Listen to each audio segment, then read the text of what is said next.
www.alexjonespodcast.com. Stephen, how are you doing tonight? Good. How you doing? I'm doing all right. So for those that don't know the story, why don't you just recap what happened to you a couple weeks ago and why you put this YouTube video out? Sure. Well, basically, I was just coming home from a business trip, doing some fire alarm work over in San Diego. So I'm coming home on the Interstate 8, and I'm 75 miles east of Yuma in Arizona, and I pull into one of these Border Patrol checkpoints.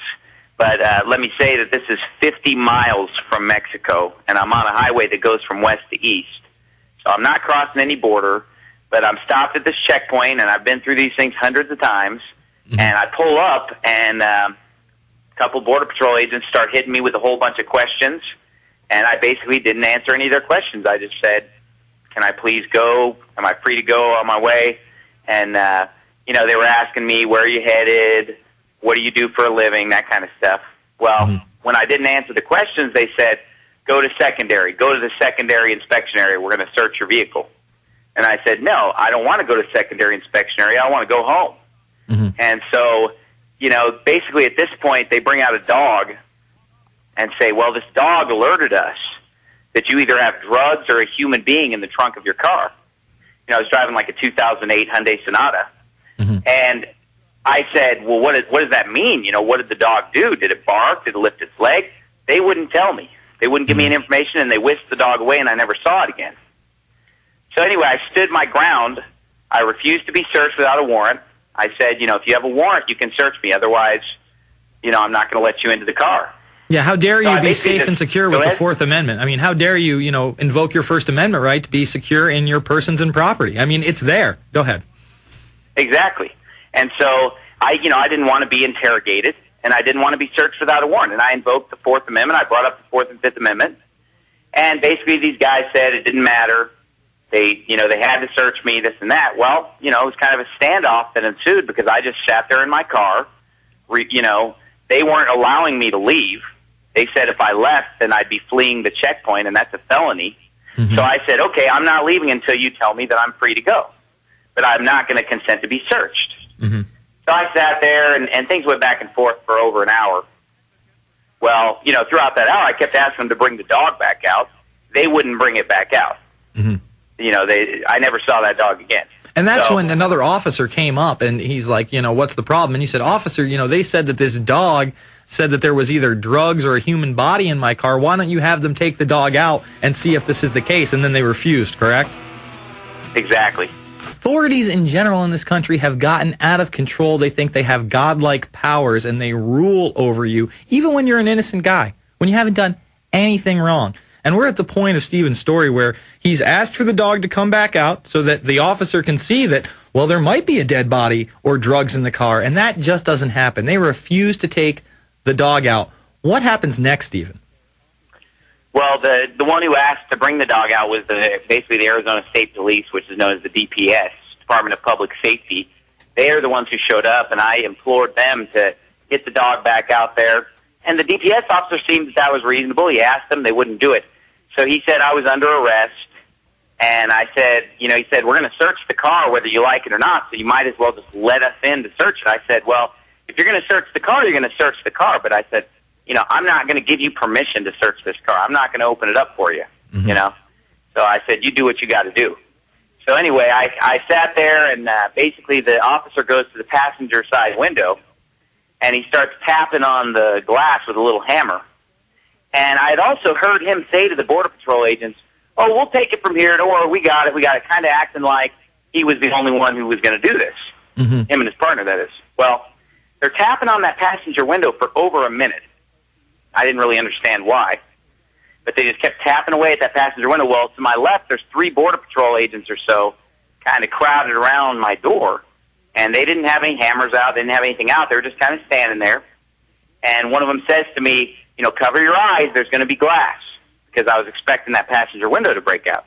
Mm-hmm. So I put my face in my hands, I put my hands over my eyes like they told me to do, and as soon as I was in that position with my eyes closed, hands in my face, both windows shattered. The one that was just inches from my head and the passenger window shattered simultaneously, and I was just instantly tased. So the moment that taser hit me, you know, these two metal projectiles plug into me, and that 50,000 volts begins to flow.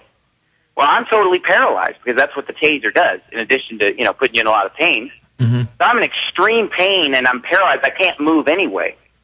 Well, all of a sudden, a hand comes from the left and grabs my head and shoves it into the broken glass that was left from the window that was just busted out right next to me. Mm-hmm. So my head is just shoved into that glass. I could feel the glass shoving into my flesh. And my face was just kind of held there for a while, just pressed against that door for some extended period of time. Well, you know, I'm jammed into that glass. Next thing I know, the door swings open, and I'm rolled out onto the ground. And immediately somebody just steps on my head and basically just held their boot on my head for a long time. And it felt like their full body weight on my head. And the electricity never stopped flowing throughout this, just continual 50,000 volts. And so, because the way these tasers work, there are wires going back to the taser, you know, from these little metal projectiles, and they can just keep extending the length of the you know, of the electricity. So, in other words, they're continually tasing you through this whole point. I mean, they never pull them out. You're already, they didn't ask you to put your hands behind your back. They just beat you up, put their hand on the head, they tase you, and then anytime they feel like it, they up the tase again. They never pull them out of your chest or whatever. Right. Well, I'll tell you right now, there was not even a second where the electricity stopped.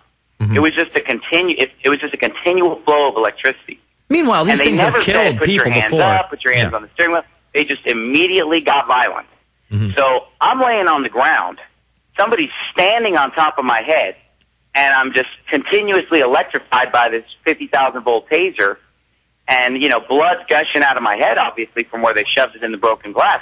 And I'm just asking myself, what do I have to do to get these guys to stop? You know, I was just screaming in pain, as any person would probably do when experiencing this.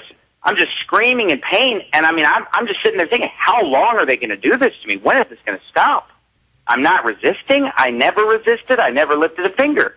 So why are they doing this to me?